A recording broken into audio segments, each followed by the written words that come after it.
ये कहानी नेहा की है, जो गर्ल्स हॉस्टल में रहती है और वह अपने कॉलेज खत्म होते ही कॉल सेंटर जॉब ज्वाइन कर लेती है।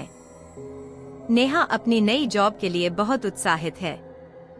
नेहा की नौकरी का पहला दिन है और वह तैयार होकर समय से पूर्व ही कॉल सेंटर पहुंच जाती है, जहां उसे उसके टीम लीडर उसे काम की प्रक्रिया समझाते हैं। नेहा कॉलेज में बहुत ही होनहार छात्रा थी, इसलिए उसे काम को समझने में कोई ज्यादा परेशानी नहीं होती और वह पहले ही दिन से क्लाइंट कॉल अटेंड करने लगती है। नेहा के बात करने का तरीका इतना अच्छा रहता है कि वह पहले ही दिन कई ऑर्डर जनरेट कर देती है। यह देखकर नेहा का टीम लीडर बहुत खुश होता है और उसके काम के लिए उसे सबके सामने प्रोत्साहित करता है।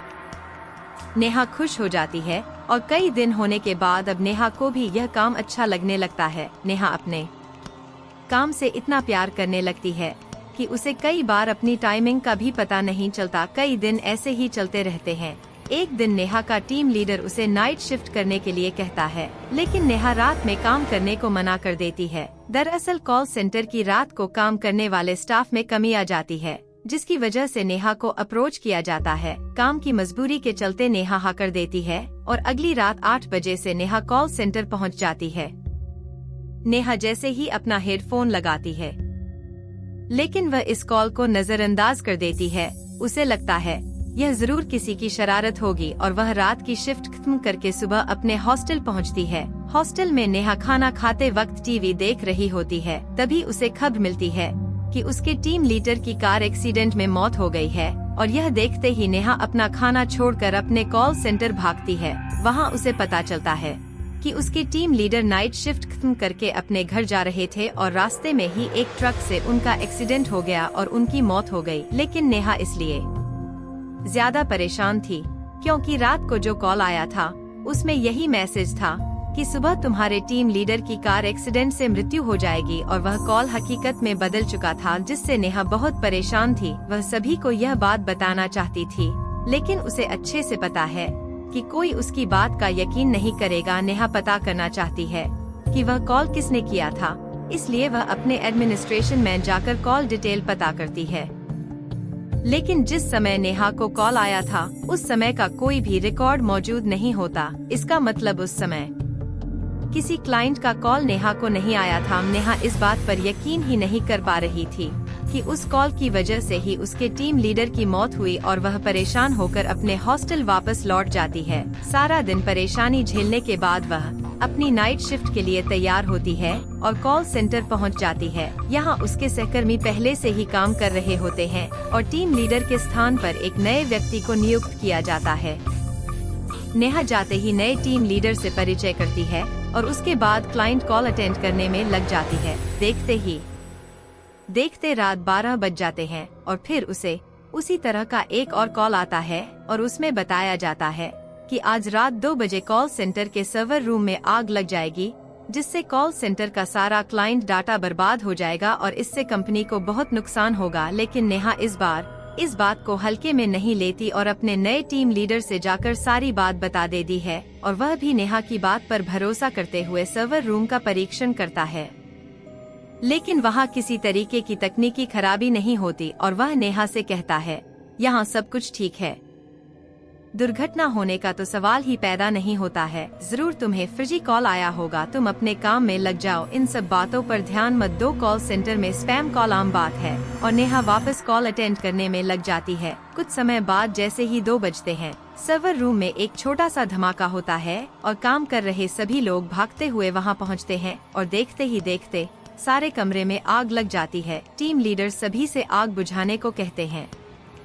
तभी वहाँ रखे हुए पानी के कंटेनर से सभी आग बुझाने में कामयाब हो जाते हैं। लेकिन सर्वर रूम जलकर खाक हो चुका था और अब वहाँ कोई बैकअप नहीं किया जा सकता था। मतलब जो कॉल आया था वह पूरी तरह सच साबित हो चुका था और यह बात केवल नेहा और उसका टीम लीडर ही जानते थे। नेहा का टीम लीडर उसे अपने चैम्बर में बुलाता है और नेहा से पूछता है, तुम्हें ऐसे कॉल कब से आ रहे हैं? नेहा कहती है, जिस दिन से मेरे काम की शिफ्ट चेंज हुई उसी रात 12 बजे पहला कॉल आया था, लेकिन मैंने उसे ज्यादा महत्व नहीं दिया था और जब उस कॉल में बताई गई बात सच हो गई तो मैं दूसरी कॉल आते ही आपके पास आई और यह घटना भी सच हो गई। टीम लीडर नेहा के साथ मिलकर योजना बनाता है और अगली रात 12 बजे के कॉल के लिए दोनों तैयार होते हैं, जिसमें एक ही कॉल को सुनने के लिए दोनों अलग अलग हेडफोन कनेक्ट करते हैं। तभी 12 बजते ही कॉल आता है और नेहा कॉल रिसीव करती है और साथ ही अपने टीम लीडर को भी इशारा करती है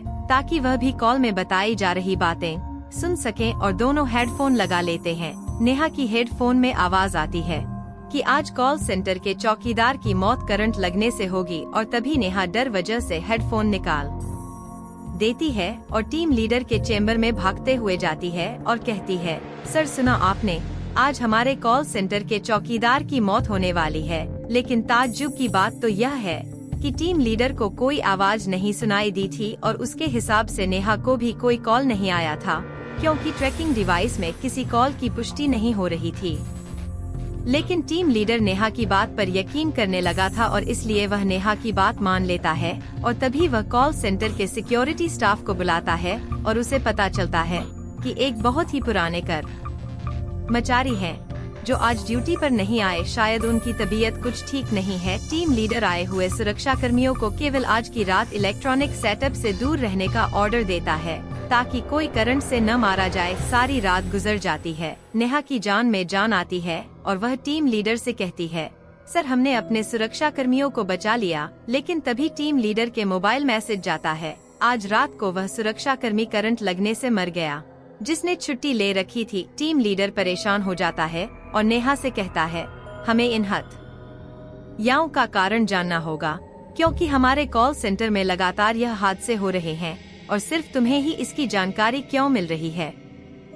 तभी दोनों कॉल सेंटर का इतिहास जानने की कोशिश करते हैं और पुराने कर्मचारियों से संपर्क बनाते हैं। उन्हें एक पुरानी कर्मचारी महिला मिलती है जो लगभग 12 साल पहले वहां काम कर रही थी, लेकिन उसके साथ कुछ पुरुष कर्मचारियों द्वारा गलत बर्ताव किया जाता था, इसलिए मजबूरी में उसे अपना काम छोड़ना पड़ा और उसकी सहेली जिसका नाम भी नेहा था उसके साथ तो बहुत ही गलत हुआ था, जिस सदमे से उसने उसी कॉल सेंटर में फांसी लगा ली थी और कुछ समय के लिए वह कॉल सेंटर बंद रखा गया था। नेहा की टीम लीडर को अब सारी बात समझ में आने लगती है और उसे एहसास होने लगता है कि वही लड़की नेहा से संपर्क बना रही है, क्योंकि वह नेहा में ही अपने आप को ढूंढ रही थी।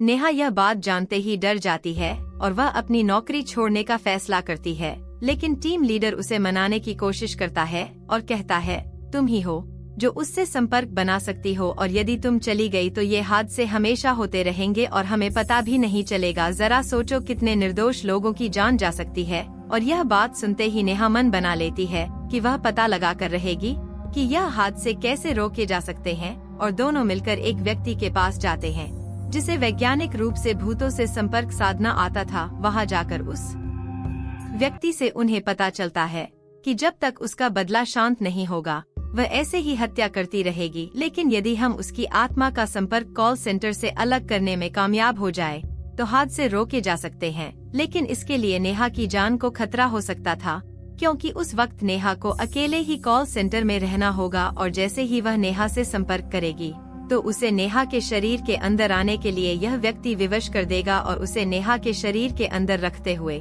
कॉल सेंटर से बाहर निकालकर किसी दूसरे स्थान में उसे आद कर देगा, जिसके लिए उससे जुड़ी पहले की कोई पुरानी वस्तु ही जरिया बन सकती है। और अधिक जानकारी जुटाने से उन्हें पता चलता है कि वह हेडफोन जो नेहा इस्तेमाल करती थी उसे वही लड़की इस्तेमाल किया करती थी, लेकिन यह कार्य गुप्त तरीके से किया जाना था क्योंकि वहां लोगों के होने से असफल होने का खतरा था। टीम लीडर सभी स्टाफ को छुट्टी दे देते हैं और तीनों मिलकर योजना को अंजाम देने के लिए कॉल सेंटर पहुंच जाते हैं।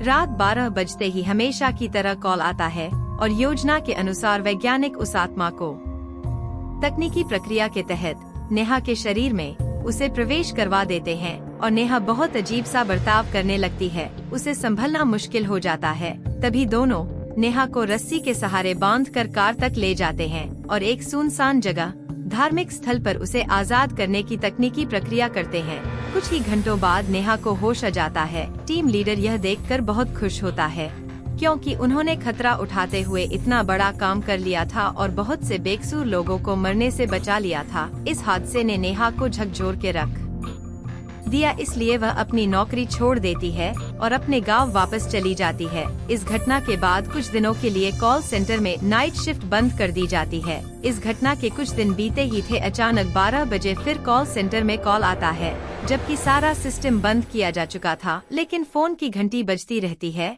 और कहानी खत्म हो जाती है।